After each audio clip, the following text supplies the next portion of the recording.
Good morning, students. So from today we are going to start our revision for S7.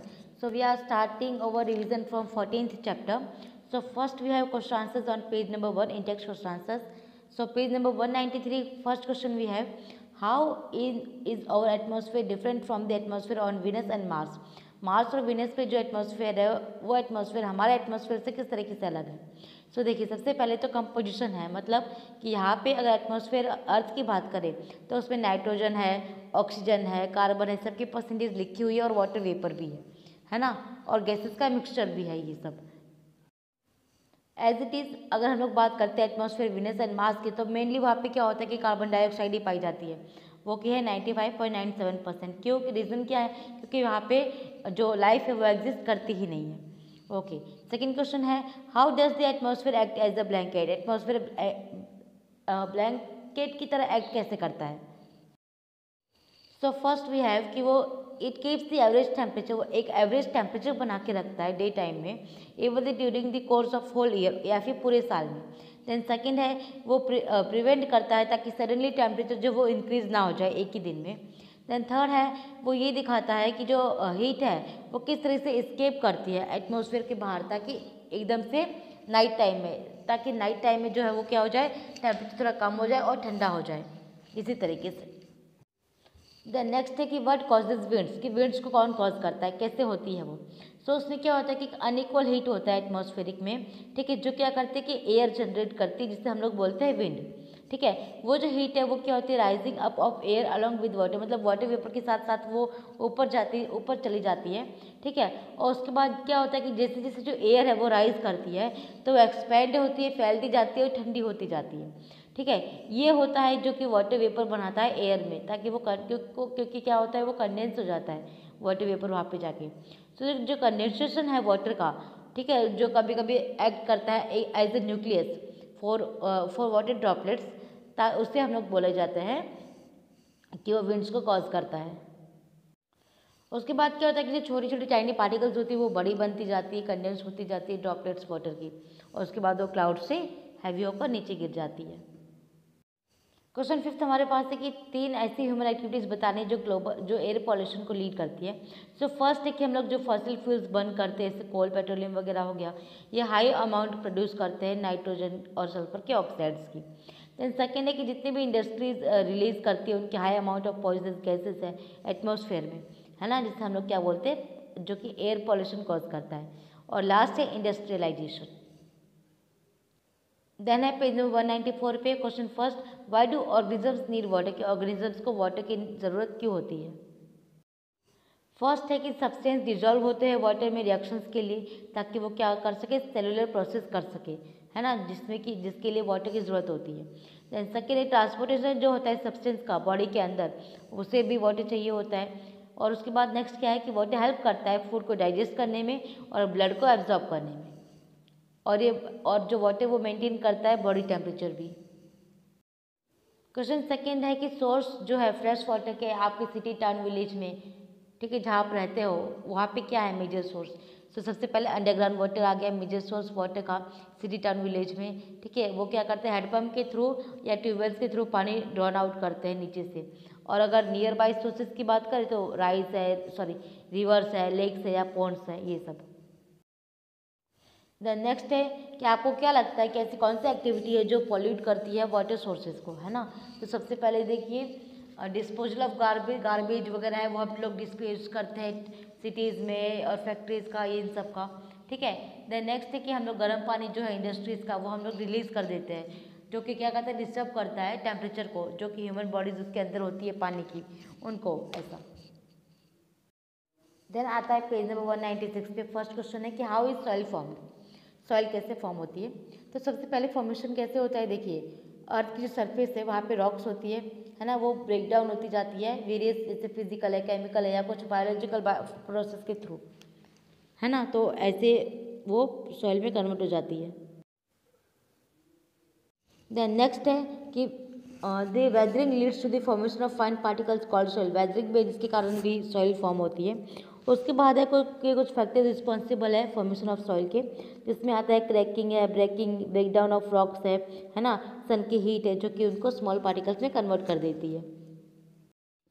Then wind causes erosion of rocks by fast blowing, wind जब fast blow करती है उसके कारण भी होता है, ठीक है। देन लाइकेन्स एंड मोसेस क्या है, ये ग्रो करते हैं रॉक की सरफेस पे और उसके बाद ब्रेक करते हैं पाउडर में, ताकि लेयर की क्या बन जाती है, थिन लेयर बन जाती है सॉइल की।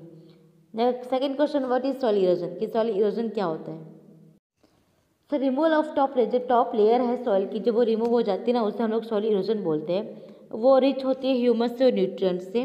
तो जो एजेंट्स है सॉइल इरोजन के वो मेनली फ्लो करते हैं वाटर में या फिर विंड में। तो लैंड क्या होती है, इनफर्टाइल हो जाती है जब ऐसा होता है तो लॉन्ग टाइम तक, ठीक है। और जो रीज़न जो है उसका वो क्या है कि न्यूट्रिएंट्स वगैरह है वो सब लॉस हो जाते हैं। देन आता है कि ऐसे कौन से मेथड है जो प्रिवेंट करते हैं सॉइल इरोजन को कम करते हैं। फर्स्ट आ गया एफोरेस्टेशन, काउंटर फ्लोइंग और स्टेप या फिर ओवरग्रेजिंग, फार्मिंग वगैरह ये सब। उसके बाद आता है first question on page number 201 कि ऐसे डिफरेंट स्टेट्स हैं जिनमें वाटर है वो ड्यूरिंग वाटर साइकिल का बताना है। तो सबसे पहले देखिए वाटर साइकिल जो है वाटर के फॉर्म में होती है, सॉलिड लिक्विड या स्टेट और गैसेस, तीन फॉर्म होते हैं, सॉलिड लिक्विड गैस या तीन स्टेट के होते हैं। उसके बाद नेक्स्ट है सेकंड कि दो बायोलॉजिकल का इंपॉर्टेंट कंपाउंड्स ऑक्सीजन और नाइट्रोजन के, सो नाइट्राइट और नाइट्रेट, NO2 और NO3, ये दो इंपॉर्टेंट है। देन ऐसे तीन ह्यूमन एक्टिविटीज़ बताइए जो इंक्रीज करते हैं CO2 के कंटेंट को एयर में। तो सबसे पहले इसमें क्या है देखिए, सबसे पहले आता है डिफोरेस्टेशन जो इंक्रीज करता है CO2 को। देन आता है रेस्पिरेशन जो होता है रिलीज करता है CO2 बाय प्लांट्स में, है ना, और ऑक्सीजन भी रिलीज करता है तो बैलेंस हो जाता है, सो वो हार्मफुल नहीं है। Then combustion of fuels, fuels का कंबशन होता है वो भी इंक्रीज करता है CO2 लेवल। देन जो फ्यूल्स है जो बर्नड होते हैं कैरी आउट करते हैं एक्टिविटी जैसे कूलिंग वगैरह, ट्रांसपोर्टेशन हो गया, ये सब भी CO2 का लेवल इंक्रीज करते हैं। देन क्वेश्चन फोर्थ है ग्रीन हाउस इफेक्ट क्या होता है। तो कुछ गैसेज है CO2, मीथेन, निट्रस ऑक्साइड, ये क्या करते हैं कि हीट को निकलने नहीं देते अर्थ के जो सरफेस है ना वहाँ से, अर्थ के सरफेस के अंदर ट्रैप करके रखते हैं। तो जैसे जैसे टेम्परेचर में इंक्रीज होता जाता है वो ग्रीन हाउस इफेक्ट बनता जाता है। देन आता है कि एक increase in the content of such gases would lead to a situation of global warming, और ये सिचुएशन है वो ग्लोबल वार्मिंग को लीड करती है। देन आता है कि what are the two forms of, ऐसे दो फॉर्म्स बताइए, ठीक है, इसमें कि एटमॉस्फेयर में ऑक्सीजन जो फाइंड होता है। सबसे पहले O2 है, एक गैस है, लोअर पार्ट में पाई जाती है जिससे जो 21% होता है एयर में और वो 9 पॉजिटिव, तो आपको सबको पता है। दूसरा है O3 जो स्ट्रेटोस्फेयर में पाया जाता है, स्ट्रेटोस्फेयर का पार्ट है, इसे हम लोग बोला जाता है ओजोन। नेक्स्ट एक्सरसाइज क्वेश्चन है, फर्स्ट है कि एटमॉस्फेयर एसेंशियल क्यों है लाइफ के लिए। तो उसके कुछ रीजंस है देखिए। सबसे पहले वो एक क्लाइमेट जो है ना लाइफ को सस्टेन करने के लिए वो एक क्लाइमेट को मेंटेन करती है, ठीक है। सेकंड थिंग है कि वो एवरेज को टेम्परेचर जो है उस एवरेज रखती है अर्थ के लिए दिन के टाइम पे और पूरे साल में। देन लास्ट है कि सडन इंक्रीज जो होता है टेम्परेचर में दिन में, उससे भी वो प्रिवेंट करती है। उसके बाद है कि जो गैसेज है जैसे कुछ हो गया लाइफ पे, है ना, उसको वो कंटेन करती है जैसे कि ऑक्सीजन, CO2 या नाइट्रोजन। उसके बाद ओजोन की एक थिक लेयर है जो हार्मफुल UV रेज से बचाती है, जो हमारे स्किन को, लिविंग या नॉन लिविंग को ऑर्गेनिजम्स को डैमेज करती है। सेकेंड है कि वाटर एसेंशियल क्यों है लाइफ के लिए, उसके भी कुछ रीजंस है देखिए। उससे बोला गया कि वो एक मीडियम प्रोड्यूस प्रोवाइड करता है प्रोसेस के लिए, सेलुलर प्रोसेस के लिए। सेकंड है कि दो रिएक्शंस जब जो रिएक्शंस होते हैं बॉडी के अंदर सेल्स के बीच में, है ना, तो डिजोल्व करता है वाटर उन सब्सटेंस को उनके अंदर। देन ये एक चीज़ ज़रूरी है कि जो ट्रांसपोर्टेशन जो होता है मटेरियल का वो भी एक पार्ट से दूसरे पार्ट में वो भी वाटर के थ्रू होता है, वो हेल्प करता है बॉडी टेम्परेचर को मेंटेन करने के लिए। और 70% जो हमारी बॉडी है लिविंग ऑर्गेनिजम्स की वो वाटर से ही बनी है। देन थर्ड क्वेश्चन है कि लिविंग जो है वो डिपेंडेंट है सॉइल पे, क्या वो इंडिपेंडेंट है वाटर से भी। सॉइल पे जो डिपेंड करते हैं ऑर्गेनिजम्स, क्या वो वाटर से इंडिपेंडेंट है, वो देखना है।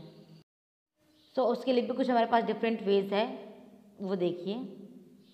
देन सॉइल जो है वो हेल्प करता है बाइंड दी रूट्स, रूट्स को बांधने में, ताकि जितने भी न्यूट्रिएंट्स हैं जो सॉइल से वो एब्जॉर्ब करता है, ठीक है, वो डेवलपमेंट के लिए, ग्रोथ के लिए हेल्प कर सके। उसके बाद सॉइल जो है वो कुछ ऑर्गेनिजम्स ऐसे बैक्टीरिया, फंगई, एल्गी, अर्थवर्म्स, इन सबको एक नेचुरल हैबिटेट प्रोवाइड करता है। और उसके बाद है कि यही प्रोवाइड करता है फर्टिलिटी ऑफ सॉइल, सॉइल की फर्टिलिटी को मेंटेन करने के लिए भी। और कुछ एनिमल्स हैं जो रहते भी हैं, अपना घर बनाते हैं, रैट्स वगैरह हो गए, रोडेंट्स हो गए, ये सब। अर्थवर्म्स जो है वो परफॉर्म करता है एक्टिविटीज़ इन दिस सॉइल, वो क्या करता है सॉइल की फर्टिलिटी मेंटेन करता है बाय एक्सक्रीटा, उसका जो वेस्ट मटेरियल है उसे रिलीज करके, जिसमें कि नाइट्रोजन होता है। फिर है ऑर्गेनिजम्स दैट लिव वाटर है, वो टोटल इंडिपेंडेंट नहीं होते हैं। क्यों? क्योंकि देखिए, क्योंकि वो डिपेंड करते हैं एक्वेटिक प्लांट्स पे, ठीक है। प्लांट्स जो है उन्हें जो भी सब्सटेंस मिलता है, मिनरल्स या कुछ भी मिलता है, तो वो कहाँ से लाते हैं? वाटर बॉडीज से लेकर आते हैं। और वाटर बॉडीज में भी क्या होती है? सॉइल होती है ना, जहाँ से वो सब न्यूट्रिएंट्स वगैरह आते हैं, और उनके कारण तो एक्वेटिक लाइफ में पॉसिबल ही नहीं है, इसीलिए वो टोटली इंडिपेंडेंट वाटर से नहीं है। देन पूछा जाता है कि हमारे पास जो वेदर रिपोर्ट, टेलीविजन, न्यूज़पेपर्स वगैरह की सब कहाँ से प्रेडिक्ट होती है? तो सबसे पहले देखिए मेट्रोलॉजिस्ट होते हैं, वो कलेक्ट करते हैं information regarding the pattern of temperature है, स्पीड है विंड की, या एयर प्रेशर है, उसके अकॉर्डिंग, ठीक है। उसके बाद ये सारी इन्फॉर्मेशन जो है ना वो कलेक्ट करके क्या होता है, रिमोट सेंसिंग या वेदर के थ्रू, सैटेलाइट्स के थ्रू कलेक्ट करते हैं। ये जो इन्फॉर्मेशन है उसके बाद एक कंप्लाइड होती है मेट्रोलॉजिकल डिपार्टमेंट्स में, जो कि एक आगे रिपोर्ट भेजते हैं, और उसके बाद से ये इन्फॉर्मेशन जो ट्रांसपोर्ट होती है, कहाँ से ट्रांसमिट होती है? न्यूज़पेपर्स वगैरह इन सब में, टीवीज़ में, इन सब में।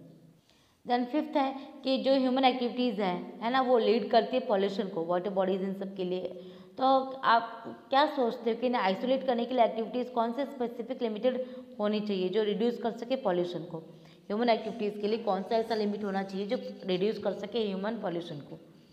सो फर्स्ट है कि जो ह्यूमन एक्टिविटीज़ होती है उसके लिए देखिए, सबसे पहले रिड्यूस करने के लिए जो इंडस्ट्रीज़ है उन्हें आइसोलेट करना चाहिए एक रीज़न तक, कि एक रीज़न है भाई वहीं तक इंडस्ट्रीज़ होंगी, उसके आगे नहीं होंगी। एक लिमिट होनी चाहिए, कंट्रोल होनी चाहिए, ताकि क्या हो कि रिसोर्सेज है वो कंटामिनेट ना हो और जो पॉल्यूशन है वो कम हो। द नेक्स्ट है कि right a note on how, एक नोट लिखना है कि जो इन्फ्लुएंस है, फॉरेस्ट इन्फ्लुएंस है, उनकी क्वालिटी हमारे सॉइल, वाटर और रिसोर्सेज पे, ठीक है। तो फॉरेस्ट का जो इन्फ्लुएंस है इन सब पे, वो क्या है? सबसे पहले influence of forest on air, air पे क्या है? ऑक्सीजन है या CO2 है, उसका बैलेंस बना के रखता है ये, ठीक है। सेकेंड है कि रिड्यूस करता है CO2 का लेवल, ताकि ग्रीन हाउस प्रिवेंट हो सके। उसके बाद टेम्परेचर मेंटेन करता है एनवायरनमेंट का, है ना, और ये फोटोसिंथेसिस का रेट इंक्रीज करता है। हाँ, देन सॉइल पे क्या इन्फ्लुएंस है वो देखिए, ट्रीज है वो स्प्रेड करती है रूट्स अंदर तक, ठीक है, ताकि क्या हो सके, वो पार्टिकल्स जो है फर्मली अंदर तक वो बाइंड हो सके, ऐसा। देन आता है कि फॉरेस्ट वो सॉइल इरोजन है उसे प्रिवेंट करता है। उसके बाद आता है कि फॉरेस्ट है वो मेंटेन करता है न्यूट्रिशियस साइकिल को एटमॉस्फेयर में।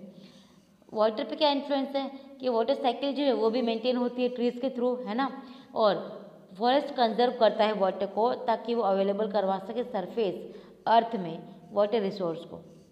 सो यहाँ पे हमारा ये चैप्टर ख़त्म होता है। नेक्स्ट जो वीडियो होगी उसमें हम लोग नेक्स्ट चैप्टर करेंगे। Till then thank you.